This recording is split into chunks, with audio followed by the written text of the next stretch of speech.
2019 தேர்தலில் பாஜக வாங்கிய வாக்குகளின் அடிப்படையில் தொகுதிகளை இவ்வளவுன்னு தீர்மானிக்கிறாங்க. 24ல் அதை விட அதிகமாக வாக்குகளை பாஜக செக்யூர் பண்ணியிருக்குது.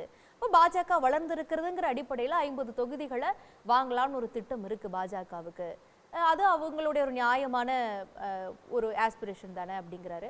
இன்னொரு பக்கம் நாங்கள் தனிப்பெரும்பான்மையோடு ஆட்சி அமைப்போன்னு எடப்பாடி அவர்கள் சொல்றதை நம்ம பார்க்கிறோம். இது இரண்டு தலைவர்களின் வேறுபட்ட கான்ஃபிடன்ஸ் அப்படின்னு பார்க்கறதா, இல்லை இதில் ஒரு ஒற்றுமை இல்லை, ஒரு வேறுபாடு இருக்கு அப்படிங்கிறது பார்க்குறோம்.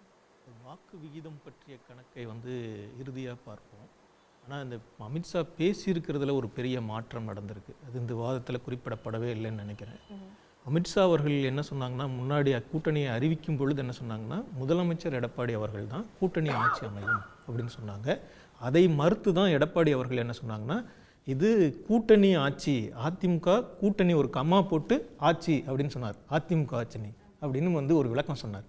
அதன் பிறகு மதுரையில் பேசும் பொழுது கூட அமித்ஷா அவர்கள் இங்கே பேசும் பொழுது அவர் என்ன சொன்னார்னா, எடப்பாடி தான் முதலமைச்சர், கூட்டணி ஆட்சி அமையும் அப்படின்னு திரும்ப ஒரு முறை வலியுறுத்தினார். ஆனால் இதையெல்லாம் இங்கே அதிமுக ஏற்றுக்கொள்ளவில்லை. ஒவ்வொரு முறையும் அவங்க கூட்டணி ஆட்சி அமையாது, அதிமுக கட்சியினுடைய ஆட்சி தான் அமையும் என்று திரும்ப திரும்ப அவர்கள் வலியுறுத்தி கொண்டே தான் இருந்தார்கள். இதை அவர் கருத்தில் கொண்டு தான் நம்ம பேசுகிற இந்தி இந்த நாட்டில் இருக்கிற மக்களுக்கு புரியல, அதனால் ஒரு ரிட்டன் இன்டர்வியூ ஒன்று, எழுத்துப்பூர்வமான ஒரு நேர்காணலை இங்கே இருக்கிற நாளிதழ்களுக்கு கொடுத்தார். அந்த நாளிதழ்கள், அந்த நேர்காணலை வெளியிட்ட நாளிதழ்கள் தெளிவாக தலைப்பு செய்தியாக வெளியிட்டன, பாஜக அங்கம் வகிக்கும் கூட்டணி ஆட்சி அப்படின்னு தெளிவாக தான் போட்டிருந்தாங்க. அதை மட்டும் இல்லாமல் அவர் இன்னொரு கேள்விக்கு பதிலளிக்கும் பொழுது இந்த முறை என்ன சொல்லியிருந்தாருன்னா, எடப்பாடி முதலமைச்சர்னு சொல்லலை, அதற்கு பதிலாக அதிமுகவிலிருந்து யாராவது ஒருவர் முதலமைச்சராக இருப்பார்கள் அப்படி என்று சொல்லியிருந்தார். இதுதான் பிரச்சனை. இந்த நேர்காணல் 3 நாட்கள் கழித்து, சனி ஞாயிறு ஒரு நாள் 2 நாள் கழித்து தான் எடப்பாடி அவர்கள் பதில் சொல்லியிருக்காங்க. எந்த கொம்பனாலும் கபலீகரம் செய்ய முடியாது. இதை தலைப்பு செய்தியாக நமதம்மா தான் போட்டிருக்காங்க, வேறு செய்தித்தாள்கள் கூட போடல, நமதம்மா தான் போட்டிருக்காங்க. தனி பெரும்பான்மையுடன் அதிமுக ஆட்சி அமைக்கும், கூட்டணி ஆட்சி கிடையாது அப்படிங்கிறத தெளிவுபடுத்தியிருக்காரு. இதெல்லாம் சொல்கிறார். ஆனால் இதை ஏன் அவர் நேராக அமித்ஷாவுக்கு தான் பதில் சொல்கிறேன்னு நேராக பெயர் குறிப்பிட்டு சொல்லலை. அதுதான் இதில் இருக்கிற, இந்த இருட்டில் போகும் பொழுது பயப்படுறவங்க சத்தமாக பாட்டு பாடிக்கிட்டு போவாங்க பாருங்கள், அந்த மாதிரி எந்த கொம்பனாலும் அப்படின்னு நேராக பதில் சொல்லாமல் சுற்றி வளைச்சு பதில் சொல்கிறாங்க. அமித்ஷாவுக்கு இருக்கக்கூடிய நேராக சொல்லக்கூடிய முறை எடப்பாடி அப்படி நேராக சொல்லலை. அமித்ஷா நேராக சொல்கிறார், ஆனால் எடப்பாடி நேராக அப்படி நாங்கள் சொல்லலை. அமித்ஷாவினுடைய கருத்தை நான் மறுதளிக்கிறேன், அதிமுகவினுடைய ஆட்சி தான் அமையும், நான் தான் முதலமைச்சர் அப்படிங்கிறத அவர் எங்கேயும் இது வரைக்கும் தெளிவுபட சொல்லலை. ஆனால் அந்த கருத்து தான் அவர் வெளிப்படுத்துகிறார். ஏன் இதில் மற்றவங்கெல்லாம் அக்கறை காட்டுறாங்க? இப்போ திமுகவில் இருக்கிற கூட்டணி கட்சிகள் அக்கறை காட்டுறாங்க, மூத்த பத்திரிகையாளர்கள் பல பேர் இதை பற்றி அக்கறை காட்டுகிறார்கள். அவர் சார் ஒருத்தவங்க சொன்னாங்க, இதெல்லாம் திமுக நிலைய வித்துவான்கள், முதலை கண்ணீர்லாம் சொல்கிறாங்க. விசிகாவை இன்று பேசும் பொழுது கூட அமைச்சர், அதிமுகவினுடைய முன்னாள் அமைச்சர் நத்தம் விஸ்வநாதன் அவர்கள், விசிகா தங்களுடைய கூட்டணிக்கு வருமா, அவங்க திமுகவை விட அதிக வலுவானவர்கள், எங்கள் கூட்டணிக்கு வரணும்னு பேசிகிட்டு இருக்காங்க.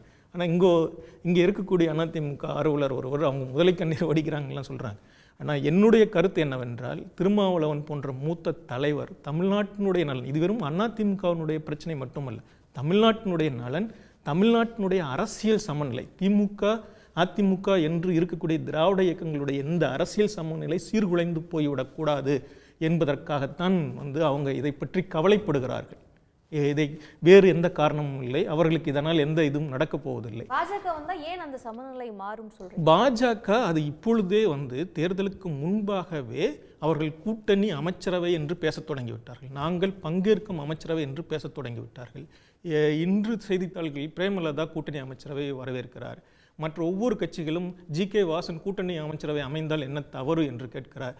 பாஜகவுடன் இருக்கிற எல்லா கட்சிகளும் எரியிற கூரையில் பிடுங்குவது லாபம் என்கிறபடி தான் அவர்கள் யோசிக்கிறார்களே விட, அதை விட மேலாக அவர்கள் அதிமுகவினுடைய நலன்களை பற்றியும் யோசிக்கவில்லை, மற்றதையும் யோசிக்கவில்லை. இப்பொழுது என்ன பிரச்சனை என்றால், இதை நேரடியாக மறுத்தால் எடப்பாடி பழனிசாமி அவர்கள் அதிமுகவினுடைய பொதுச் செயலாளராக நீடிப்பாரா என்பதுதான் கேள்வி. அதைத்தான் அமித்ஷா அவர்கள் அதிமுகவிலிருந்து யாராவது ஒருவர் முதலமைச்சர் என்பதை சொல்வதன் பொருள் அதுதான். அதைத்தான் அவர் சொல்கிறார். எவ்வாறு ஜெயலலிதா அம்மையார் அவர்கள் மறைந்தவுடன் ஒரு மியூசிக்கல் சேரை நடத்தினாங்க, சசிகலா அவர்கள் வந்தால் பிரச்சனை, ஓபிஎஸ்ஐ கொண்டு வருவோம். ஓபிஎஸ்ஐ விட இவர் வந்து விட்ட உடனே இவர்கள் 2 பேரையும் திரும்ப ஒருங்கிணைத்தார்கள். துணை முதலமைச்சர் வாங்கி கொடுத்தார்கள். இப்படி அவர்கள் வந்து அதிமுக கட்சியை, ஒரு பெரிய கட்சியை தங்களுக்கு எதுவுமே இல்லாத சமயத்திலேயே அவ்வளவு ஆட்டி படைத்தார்கள். இப்பொழுது அவர்கள் வந்து நாங்கள் 11.5% வாக்குகளை வைத்திருக்கிறோம் அப்படி இப்படி என்றெல்லாம் சொல்லி கொண்டிருக்கிறார்கள். அந்த வாக்குகள் எல்லாம் பாஜகவினுடைய சின்னத்தில் போட்டியிட்ட வந்து சரத்குமார் கட்சி முதற்கொண்டு தேவநாதன் இவர்கள் எல்லாரும் சேர்ந்தால்தான் அந்த வாக்கு வங்கி. இவர்கள் 2021ஆம் ஆண்டு சட்டமன்ற தேர்தலில் 2 வாக்கு விகிதம் தான் அவர்களுக்கு இருந்தது. அவர்களுக்கு அவ்வளவு பெரிய வாக்கு விகிதம் இல்லை. அதை விட கூட போயிருந்தால் 5% வாக்கு விகிதங்கள் இருக்கலாம். இதை வைத்துக்கொண்டு 50 தொகுதிகள் அல்லது 100 தொகுதிகள் கேட்கலாம் என்று அவர்கள் பேசிக்கொள்கிறார். அது அவர்கள் உள்ளுக்குள்ளார் இருக்கிற பேச்சு.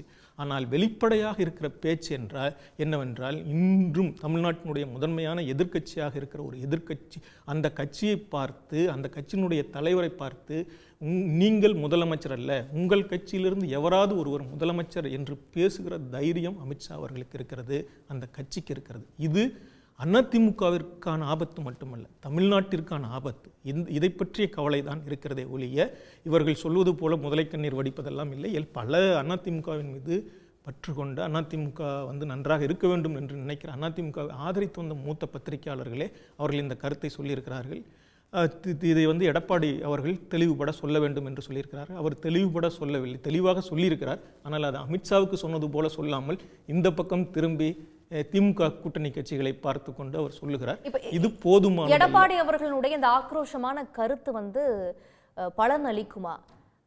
அவருடைய விருப்பப்படிதான் அமையுமா? தனிப்பெரும்பான்மையோடு ஆட்சி அமைப்பதற்கான சூழலை வந்து பாஜக இடம் கொடுக்குமா? ஏன்னா தேசிய அரசியலை நம்ம ஒப்பிட்டு பார்க்கும்போது பல மாநிலங்கள்ல இந்த கூட்டணி ஆட்சி அப்படிங்கிற கான்செப்டை பாஜக வலுப்பெற வச்சிருக்கிறாங்க. அதை அப்படியே இங்க தமிழ்நாட்டிலையும் இம்ப்ளை பண்ணணும்னு நினைக்கிறாங்க. அது டெஸ்டிங் வாட்டர்ஸா இது? அதுக்கு முன்னாடி புதுசாக அரசியல் களத்துக்குள்ள வரக்கூடிய விஜய் முதல்ல ஆட்சியில் பங்குன்னு அவர் சொல்றாரு. அவர் ஒரு பக்கம் சொல்றாரு, அதற்கு பிறகு இந்த கூட்டணிக்கு வர பாஜக சொல்லுது. அப்படின்னா ஒரு பக்கம் விஜயே வந்து பாஜகவினுடைய இதில் தான் நிற்க வைக்கப்படுறாருங்கிற ஒரு கருத்தெல்லாம் இருக்குது இல்லை? அப்போ அதிமுகவை இந்த வழிக்குள்ளே கொண்டுட்டு வரணும், இப்போ கூட்டணி ஆட்சி தான் அமைக்கணும்னு பயன்படுத்துறதுல ஊர்ஜிதமாக இருக்கிறாங்களா? அவங்க எந்த அளவுக்கு அந்த கருத்தை வலியுறுத்துறாங்கன்னா, இங்கே கூட்டணி ஆட்சி இருக்கும், எடப்பாடி பழனிசாமி முதலமைச்சராக வருவார் என்று நேர்காணலில் அதுக்கு முன்பு சொல்லி கொண்டிருந்தவர் அதற்கு பிறகு சொல்லாமல் கூட்டணி யாராவது ஒருவர் முதலமைச்சராக வருவார். இது வந்து அதிமுகவில் இருக்கிற பல தலைவர்களை நோக்கி, வேலுமணியை நோக்கி, செங்கோட்டையன் அவர்களை நோக்கி விடுக்கப்பட்ட ஒரு அழைப்பு. நீங்கள் கூட தலைவராக இருக்கலாம், நீங்கள் எங்களுடைய எல்லாவற்றுக்கும் சரி என்று சொன்னால் அவரை தூக்கி போட்டுவிட்டு இவரை தலைவராக்குவோம். ஏனென்றால் இதை போன்று செய்தார்கள். தமிழ்நாட்டிலும் கடந்த காலத்தில் அதிமுகவில் இதை செய்தார்கள். மகாராஷ்டிராவில் இதை போன்று செய்தார்கள். NCPயை, நேஷனல் காங்கிரஸை அது போல உடைத்து துக்கு துண்டானியாக உடைத்தார்கள். சிவசேனையை அப்படி உடைத்தார்கள். அப்படியெல்லாம் உடைத்து தான் அவர்கள் இப்படியான ஒரு மகாராஷ்டிராவில் ஆட்சியை பிடித்தார்கள். அதை மட்டுமல்லாமல் தேர்தல் ஆணையத்தின் மேலேயே மகாராஷ்டிரா தேர்தல் நடந்த பொழுது தேர்தல் ஆணையத்தின் மீதான குற்றச்சாட்டுகள் எல்லாம் இப்பொழுது காங்கிரஸ் கட்சியினுடைய தலைவர் தொடர்ச்சியாக சொல்லி வருகிறார். அவர்கள் எந்த எல்லைக்கும் சென்று அவர்கள் அந்த கூட்டணி ஆட்சி அதிமுகவை தங்களுடைய கூட்டணிக்குள் கொண்டு வந்தது போல ஒரு கூட்டணி ஆட்சியை அமைப்போம். இது தமிழ்நாட்டு நலன்களுக்கு பெரிய ஆபத்து. அவரையே விரும்பி வெளியே வந்தாலும் கூட அவருக்கு அமித்ஷா நிறைய வாய்ப்புகளை திறந்து வைத்திருக்கிறார். அவர் விஜய் வரலாம், இன்னும் பலரும் வரலாம் கூட்டணிக்கு என்றெல்லாம் நிறைய வாய்ப்புகளை திறந்து வைத்திருக்கிறார். ஆனால் எடப்பாடி பழனிசாமி அவர்களுக்கு 2 வாய்ப்பு தான் இருக்கிறது. ஒன்று, அமித்ஷா அவர்களுக்கு அடிபணிந்து போக வேண்டும் அல்லது எதிர்க்க வேண்டும். அடிபணிந்து போனாலும் சரி, எதிர்த்தாலும் சரி, அதிகமான பாதிப்புகள் ஏற்படுவது அதிமுகவில் எடப்பாடி பழனிசாமி அவர்களுக்கும் அந்த கட்சிக்கும் தான் அதிகமான பாதிப்புகள் ஏற்பட போகின்றன. உடனுக்குடன் செய்திகளை தெரிந்து கொள்ள சன் நியூஸ் பெல் ஐகானை கிளிக் பண்ணுங்க.